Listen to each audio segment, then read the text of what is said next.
Friends, இன்றைக்கி நம்ம என்ன பார்க்க போகிறோன்னா மயோனைஸ். எக் வச்சு மயோனைஸ் எப்படி பண்ணுறதுன்னு பார்க்கலாம். அதுக்கு ஒரு எக் எடுத்துக்கலாம்.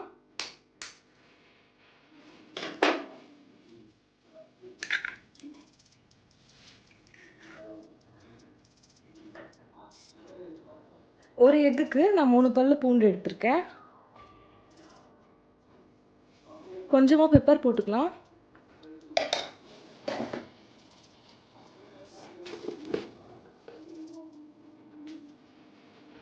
One pinch salt, 1 pinch sugar,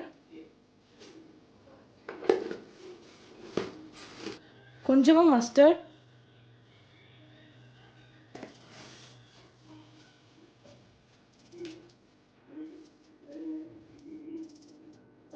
first இதை ஒரு டைம் அடிச்சுக்கலாம். இப்போ நம்ம 200 ml ஆயில் எடுத்திருக்கேன் நான். இதை ஃபஸ்ட்டு கொஞ்சமாக ஊற்றி கொஞ்சமாக ஊற்றி தான் அதை அரைக்கணும். அப்போ தான் கடையில் இருக்கிற மயோனைஸ் மாதிரி நல்லா திக்காக வரும்.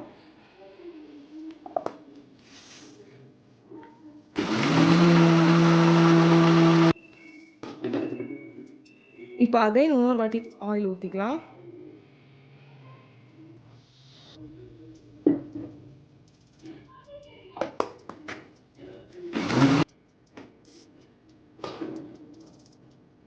இப்போ அதே இன்னும் கொஞ்சம் ஆயில் ஊற்றிக்கலாம்.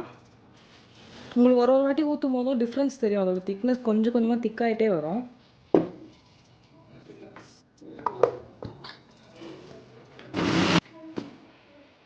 இப்போ பாருங்கள், ஃபஸ்ட்டோட எவ்வளோ திக்காகிடுச்சுன்னு. இப்போ அதே இன்னும் கொஞ்சம் ஊற்றிக்கலாம்.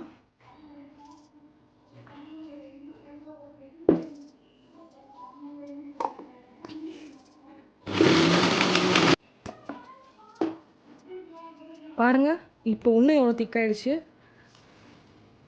லாஸ்ட் பேட்ச் இன்னும் லைட்டாக ஆயில் ஊற்றிக்கிட்டு அடிச்சிடலாம். நம்ம எடுத்தது 200 ml, பட் நம்ம யூஸ் பண்ணியிருக்கிறது வெறும் 100 ml தான். ஒரு முட்டைக்கு 100 ml போதும்.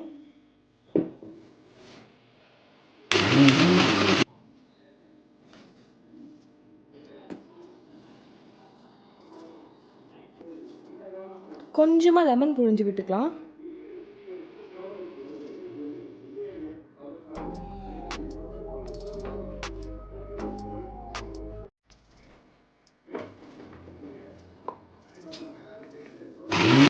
அவ்வளோதான். இதை நம்ம பவுலில் ட்ரான்ஸ்ஃபர் பண்ணிடலாம். பாருங்கள் எவ்வளோ திக்காக இருக்குன்னு.